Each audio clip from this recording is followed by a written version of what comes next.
So one of the questions I have been asked is, do I believe the P900 is capable of seeing the ISS when it is over 500 kilometers away? And the answer to that is absolutely yes, of course it can. And we're going to take a look at some of the numbers to determine with a simple experiment just how easily the P900 can in fact see the shape of the ISS at 500 kilometers, and even at a distance of 1000 kilometers the silhouette shape is quite discernible.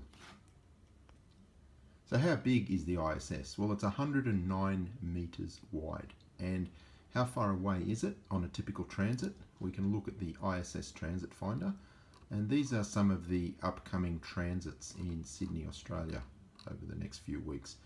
This one is at 420 kilometers. This one is at 2000. This next one is at 480 kilometers. This one's at 530, 1400, 480, 666, 1045 kilometers, and 785. So we're going to consider the distances of between 500 and 1000 kilometers, which is quite reasonable for the majority of these transit observations. There's another one, 859.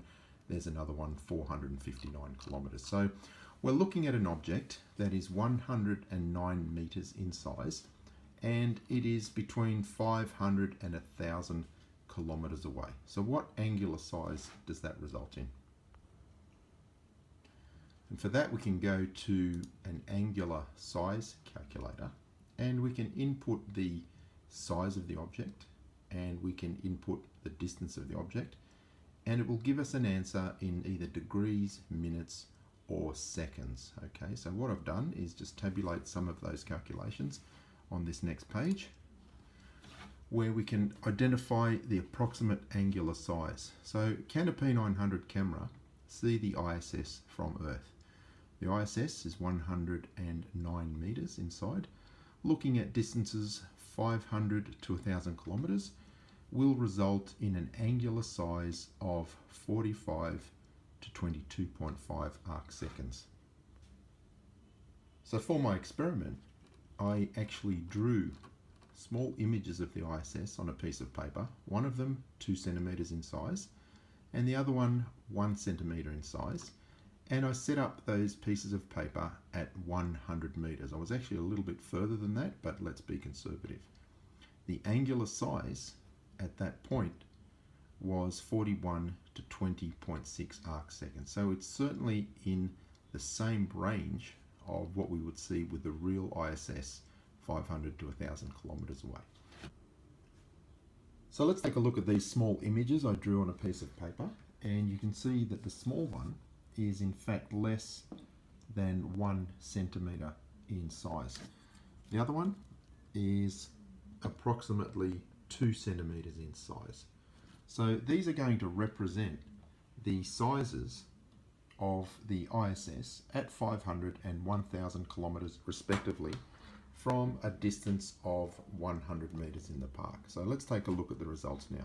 So I'm currently at a football field, and I've just taped these 2 images of the ISS. The top one is about 2 centimeters and the bottom one is less than 1 centimeter across. So what I'm going to do now is just walk about 100 meters away and see if we can actually identify those shapes with the P900 at that distance. So here we are at the opposite end of the football field, over 100 meters away. The P900 is set up looking at those printed images representing the ISS.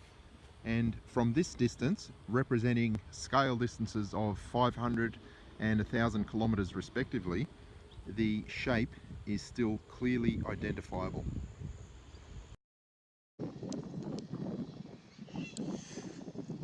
So we're now located over 100 meters away from those 2 printed images, and the top one represents the apparent size the ISS would appear to be as seen from 500 kilometers away. The lower image represents how it would appear from over 1000 kilometers away. So as you can see, in both cases this shape is still quite distinctive. There's absolutely no problem seeing the silhouette of the ISS with the P900 from Earth. I'll zoom out.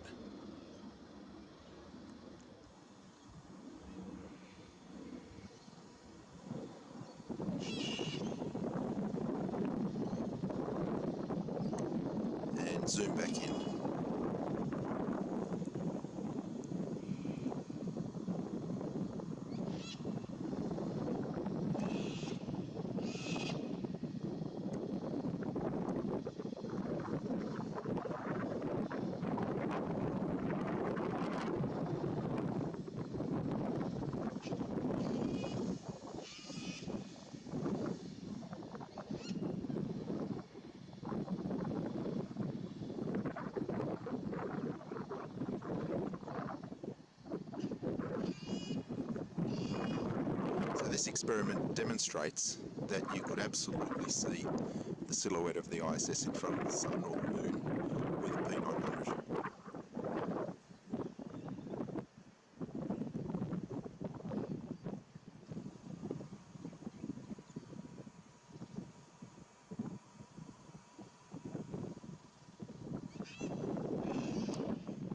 And I'll just pan around so you can see where I am.